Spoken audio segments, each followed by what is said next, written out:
chose je trouve que la vie c'est une belle et tragique aventure. Hein? La vie c'est cette violence et c'est un effort sans fin. Existe un équilibre précaire entre el decir, la loi du désir et le désir sans loi. C'est vrai ce que dit Sébastien, que nous les comédiens, en racontant, en utilisant des mensonges, on peut raconter des vérités.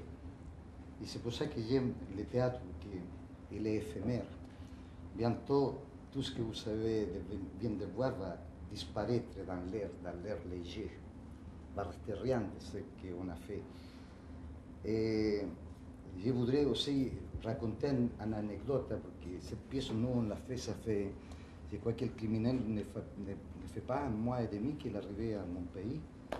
J'étais si indigné que j'ai dit, on va faire un pièce de théâtre et on va juger al criminel pour notre comédien. Je me souviens très bien parce qu'on était en train de répéter là, et il y a un moment que dans la répétition, je descends, je dis, il faut que je parle avec Daniel Mitterrand, il faut que je parle. Heureusement, Daniel était occupé, il était en réunion, et n'a pas pu parler avec moi. Mais à ce moment, il n'y avait rien à lui dire. J'avais descendu ainsi, et après, on s'est trouvé, je l'ai raconté, et on a préparé cette présentation spéciale avec France Liberté, parce que je crois que c'est une pièce qu'il faut donner partout, surtout dans tous les festivals de théâtre d'été. Je crois que c'est une pièce qu'au moins on puisse juger le criminel pour un comédien, et c'est ça notre unique prétention.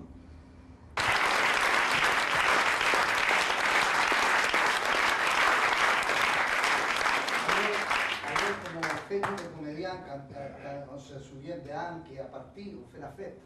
Ainsi qu'après, ici, on va descendre, on va manger chili con carne et on va faire la fête pour notre ami John McLeod. Mais avant, je voudrais chanter le tango. On y va, maestro.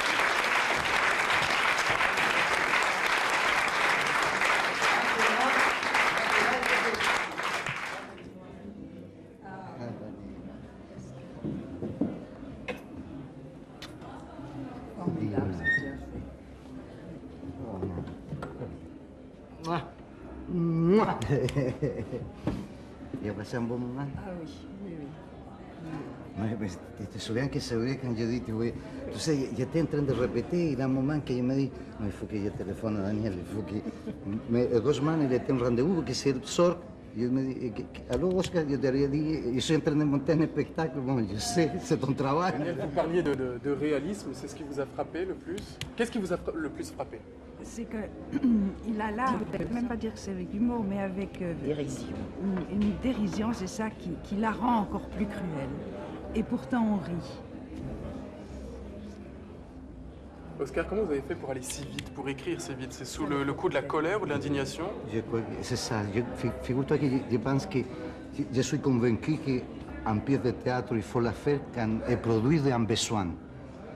Alors, quand le criminel est arrivé à mon pays, s'est mis debout de sa chaise roulante, j'étais en face de la télé, je dis non, c'est pas possible.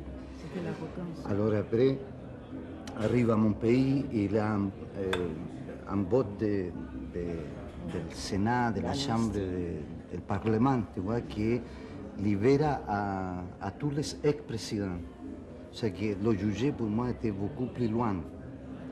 En plus, j'ai jamais parlé de John McLeod. John McLeod, qui c'était un fondateur du théâtre, parce que moi, j'ai ma mère disparue, tu vois. Alors, j'ai toujours réclamé pour elle. Mais pour John, j'avais certaines distances aussi de le réclamer, malgré qu'il était fondateur. Un petit peu parce que nous, on a travaillé à la résistance. Et c'est très rare que tu ne touches pas des choses quand tu travailles en la résistance.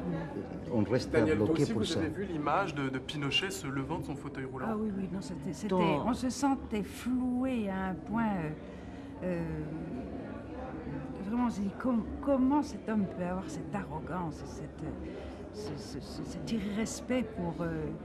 D'abord pour son peuple, parce que c'était aussi tromper tous les Chiliens, ça trompait le monde entier, mais vraiment, je crois qu'il est satanique. Satanique? Et est-ce que vous pensez que le concert des nations a fait un couac? Alors moi, j'ai toujours dit que l'Europe avait manqué une mission. Là. Elle pouvait véritablement, si elle avait eu le courage de le faire, ça créait un précédent qui faisait que les dictateurs, en définitive, ils ne pouvaient plus sortir de chez eux. Et c'est quand même être emprisonné chez soi, c'est déjà une sanction.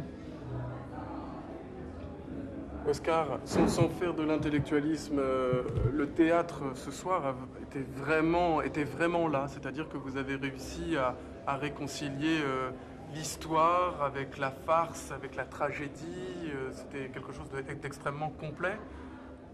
Oui, pero tu sais, comme je te répète, c'est une pièce qu'on a fait, c'est pas un mois et demi que Pinochet il a retourné. O sea que c'est un produit d'une envie mais viscérale. Et je crois que cette envie viscérale produit des choses qui ne sont pas prétentieuses dans le style et provoque des états d'âme en que les gens participent dans une tragédie collective. Parce que Pinochet, pour moi, je ne sens pas qu'il appartient au Chili. Pinochet, c'est les Français qui ont manifesté, qui ont été révoltés, qui ont été permis, qui ont retourné, tout ça forme parte d'un événement qui ne nous appartient plus aux Chiliens, appartient au monde entier. Alors c'est pour ça que la réponse aussi a été si marquable. Pour moi, tu vas faire un jugement à des autres gens qui sont détenus disparus et qui ne sont pas des comédiens, mais je ne pouvais pas le faire comme une farce, une rigolade, mais un comédien, oui, parce qu'un comédien appartient à mon monde. Daniel, est-ce qu'il n'y a pas un mauvais esprit à rire de la tragédie? Est-ce que c'est pas déplacé de rire de la tragédie? Mais le rire, c'est une expression, c'est une façon de dire. Vous savez, il y a des rires qui sont d'une cruauté terrible. Et moi, je crois que le rire, c'est un moyen d'expression et qu'il peut s'appliquer à n'importe quelle situation. J'allais faire une comparaison, mais je m'arrête là. Vous croyez au théâtre combattant? Oh, bien sûr. Mais c'est comme toutes les moyens d'expression, que ce soit le théâtre, que ce soit le chant, que ce soit le rap, que ce soit je parle de rap parce que tout à l'heure j'ai fait une émission avec des rappeurs. Tout moyen d'expression doit faire sortir, transmettre ce que l'on ressent profondément. Il y en a qui ont quelquefois la pudeur de ne pas pouvoir dire des choses horribles et qui les disent en riant. Mais c'est l'expression. Et l'homme est doué de la parole et de l'expression. Le rire, c'est un don pour l'humanité. Est-ce que d'avoir vu le jugement ce soir, même si nous n'étions que 100, est-ce que c'est une forme de soulagement déjà? On se sent pas mal ce soir. Don Quichotte dit toujours que les choses, il faut les rêver pour qu'elles deviennent réalité. Je crois qu'il faut rire. Je crois que toute la lutte humanitaire, toute la lutte des peuples doit être faite dans la joie. Et c'est ça mon principal point de partie. Je crois qu'on ne va jamais gagner, mais on ne va jamais perdre non plus. Et ça, quand j'ai découvert ça avec ces pièces-là, quand se manifeste ces pièces-là, et je découvre qu'on ne va jamais gagner, mais on ne va jamais la perdre, tu ne peux pas t'imaginer l'envie de continuer à lutter que m'a donné et de faire mieux les choses pour que les générations qui viennent après puissent aller plus dans un chemin un peu plus doux que ce que nous a arrivé à vivre tous les deux. J'imagine que vous êtes d'accord? Bien sûr. Bien sûr, mais je suis rarement en désaccord avec vous. Merci mille fois à tous les trois. Merci. Hein. Non, moi j'ai trouvé. Là, je peux parler. Je vous en prie, madame. C'est la partie où ton fils a parlé qui était très émouvante. Ah Ça, oui. Oui, parce que- tu as très bien fait de faire ça. Mais c'est vrai que c'était son parent, vrai. c'était Non, mais le fils ça, de ma c'est- sœur ça, c'était- et de John. Et c'est vrai, tu sais que l'histoire de MacLeod qui a été un des plus oubliés des disparus. Et Marie-Lisa, vraiment, ça. Je pensais à elle. Hein. Tu vois? Et alors, Merci mille fois. C'était un beau moment. après, il est venu à la fondation et il m'a raconté la pièce. On va descendre. Si, à faire la fête. Merci Oscar. Bah, c'est certainement par ça que je commencerai en fait. Hein.